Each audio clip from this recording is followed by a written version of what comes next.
నమస్కారం అండి. This is #you. Folk singers అందరూ వాళ్ళకి ఒక అసోసియేషన్ ఉంటుంది. ఎందుకంటే వాళ్ళు చాలా పైకొస్తున్నారు. వాళ్ళకంటూ ఒక స్ట్రాంగ్ అభిప్రాయం ఉంటుంది. ఈ ఈశ్వర్ సాయి, మాధురి రాథోడ్, శరణ్య ఈ ఎపిసోడ్ పైన విరుచుకు పడ్డారండి వాళ్ళ మార్నింగ్ ప్రెస్ మీట్ పెట్టి. నిజంగానే నేనన్న భావాలతోనే కరెక్ట్గా అన్నారు. ఇది కాకుండా మాధురి రాథోడ్ పైన వచ్చే ట్రోల్స్ గురించి గట్టిగా స్పందించారు. నిజంగా నుంచోవాలి ఒక అమ్మాయి కోసం, నుంచోవాలి. ఏమండి ఆ రోజు అంటే నిజంగా నాకు నవ్వు వస్తుంది. డోంట్ టేక్ మీ రాంగ్, అది చేసిన ఓవర్ యాక్షన్కి నవ్వి తీరాలి. మేడం గారు వెళ్ళిపోయి మొగుడిని పట్టపట్ట పీకి జుట్టు బుచ్చుకుని రోడ్డు మీద ఈడ్చుకొస్తే సీన్ వేరేగా ఉండేది. నిజంగా సీన్ వేరేగా ఉండేది. లేదు పక్కన వాళ్ళు చెల్లిని తీసుకెళ్ళి హే తిని నువ్వేనా చీ చీ చీ అని చెప్పి అసలు నిజంగా చాలా ఇరిటేటింగ్ క్యారెక్టర్. శరణ్య కేసులో వాళ్ళ సిస్టర్ ఆ వీడియో రికార్డర్.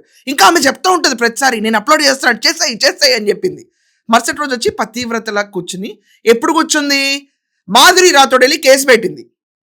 ఏమని, నన్ను వచ్చి కొట్టి కులం పేరు మీద తిట్టి నన్ను రెచ్చగొట్టి వదిలేసింది క్యాండిడేట్, అసలు వాట్ రైట్ షీ హ్యాజ్ అని చెప్పి ఈ శరణ్య పైన దాంతో తన సిస్టర్ పైన కేసు పెట్టింది. కేసు పెడితే ఏమైంది, నెక్స్ట్ డే కూర్చుని ఆ అమ్మాయి వీడియోలు తీసేయండి ప్లీజ్ పెట్టకండి అంట. అప్లోడ్ చేసేది నువ్వే, తీసేయమంది నువ్వే. దెబ్బకి ఏమైంది, ఫోక్ ప్రపంచంలో సెన్సేషన్ అవుతాడు అనుకున్న ఈశ్వర్ సాయి జీవితం బుగ్గిపాలైపోయింది, లిటరలీ బుగ్గిపాలైపోయింది. దాని తర్వాత మాధురి రాథోడ్ పరిస్థితి ఏమైంది, ఆ అమ్మాయికి విపరీతమైన సపోర్ట్ వచ్చేసింది. ఎందుకంటే కామన్ సెన్స్. ఇక్కడ నువ్వు పీకాల్సిందో నలపాల్సిందో నీ మొగుడిని, ఫ్రాంక్లీ ఇదే అంటారు. అతన్ని పట్టుకుని చింతకాయ కొట్టుడు కొడితే ప్రాబ్లం అక్కడితో సాల్వ్ అవుతుంది. ఆ రోజు పరువు పోయింది, మీడియా మొత్తం చూసింది కాబట్టి, నీ పైన కేసులు పడినాయి కాబట్టి నీ హస్బెండ్ ఇమీడియట్గా ఇంటికి వచ్చి మీ ఇద్దరు సర్దు మర్చుకుని నువ్వేమంటున్నావు, అంత గొడవ చేసింది మా ఆయనతో తిరిగి కాపరనుకుంటానికే కదా అని. ఏటన్నా స్మాల్ బిట్ ఉంటే వేయండి. దయచేసి ఈ వీడియోస్ అన్ని ఆపేసేయండి, ఎందుకంటే నా ఫ్యూచర్ ఎంత ఉందో అమ్మాయి ఫ్యూచర్ కూడా అంతే ఉంది. అసలు నువ్వు గొడవ చేయాల్సింది మీ ఆయన పైన, మీ ఆయన నీతో కాపురం చేస్తారు కానీ మాధురి రాథోడ్ చేయదు కదా నీతో కాపురం. తన్నెందుకు కొట్ట వెళ్ళి, తన్నెందుకు కులం పేరు మీద దూషించావు. ఇది కాకుండా ఆ అమ్మాయి వీడియోలు తీసి పిచ్చి పిచ్చిగా వైరల్ ఎందుకు చేస్తారు, ఎంత ట్రోల్స్ అంటే అమ్మాయి పైన. మేకప్ లేకపోతే ఇలా, మేకప్ ఉంటే ఇలా, ఇలాంటి ట్రోల్స్ కూడా దరిద్రంగా ట్రోల్ చేస్తారండి మాధురి రాథోడ్ని. ఈ ఈశ్వర్ సాయిని మాత్రం ట్రోల్ ఎక్కడా లేదు, ఎక్కడా లేదు.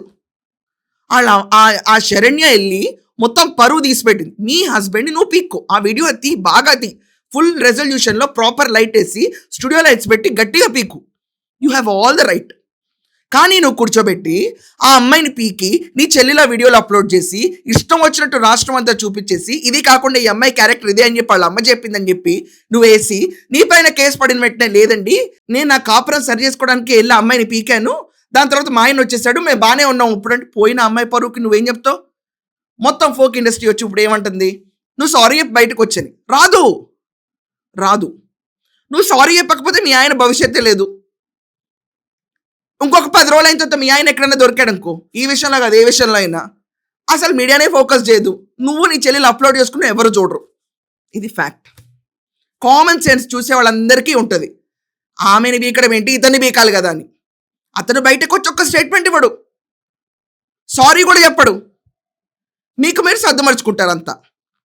మీడియా హైలైట్ కావాలన్నప్పుడు ముందుకు రావటం, తర్వాత మీడియాని తీసేయమంటాం. సో మీరందరూ ఏమంటారు, పొద్దున ఫోక్ ఇండస్ట్రీ అంతా వచ్చి ఈ శరణ్య పైన సారీ చెప్పాలని వాళ్ళు సీరియస్గా కోరటంలో సబబం ఉందా లేకపోతే లేదు, సారీ చెప్పాల్సిన అవసరం లేదు, శరణ్య మాధురి రాథోడ్ని పర్ఫెక్ట్గానే పీకిందంటారా? దీని గురించి మీ ఒపీనియన్స్ ఖచ్చితంగా రాయండి. That's all for now. Thank you.